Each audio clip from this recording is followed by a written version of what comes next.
Hello दोस्तों, आज मैं एक कहानी लेकर आ रही हूँ। कर भला तो हो भला। छोटी सी कहानी है, ज़रा इसे ध्यान से सुनिएगा।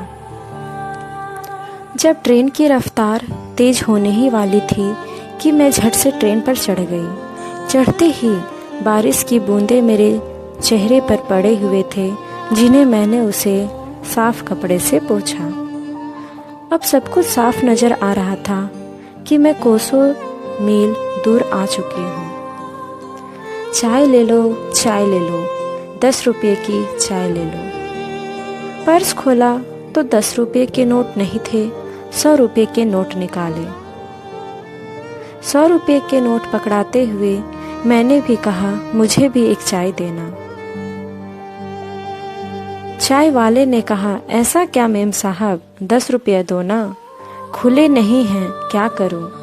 चाय वाले ने कहा, क्या आपके पास थोड़ी सी सब्र है? थोड़ी देर में आता हूँ, छुट्टे हो जाने पे मैं आपको देता हूँ। मैंने कहा, हाँ, कोई दिक्कत नहीं। मैं खिड़कियों के बाहर झांक ही रही थी कि थोड़ी देर में आवाज़ आई, चाय ले लो, चाय ले लो। पर चाय वाला कोई और ही था। मैंने कहा, कोई बात नहीं।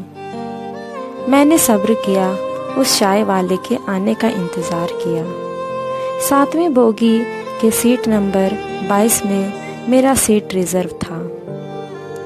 अब मैं थोड़ी ही देर में अपने गंतव्य स्थान पर पहुंचने वाली ही थी।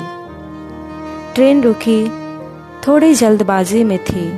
जल्दी ट्रेन से उतर ही रही थी कि मेरे पैर फिसले और मैं औंधे मुंह जमीन पर गिरी। अरे मेम साहब, आपको तो चोट लगी है। चाय वाले ने कहा, रुकिए मैम, मैं आपके लिए कुछ करता हूँ, अभी दवाइयाँ लाता हूँ। डॉक्टर साहब, कुछ दवाइयाँ चाहिए, मेम साहब को चोट लगी है। 100 रुपये लगेंगे, एक मलहम के और 2 दर्द की गोलियों के, डॉक्टर ने कहा। चाय वाले ने कहा, अभी देता हूँ डॉक्टर साहब 100 रुपये। उसने 100 रुपये की नोट को डॉक्टर को सौंपा।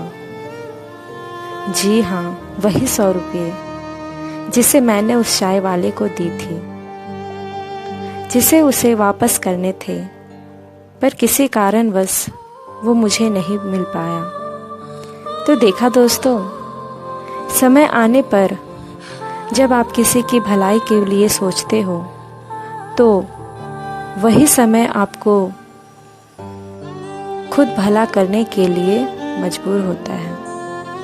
उस 10 रुपये की जगह जब मैंने उसे 100 रुपये दिए तो वो किसी न किसी रूप में वो मेरी ही मदद बन गई।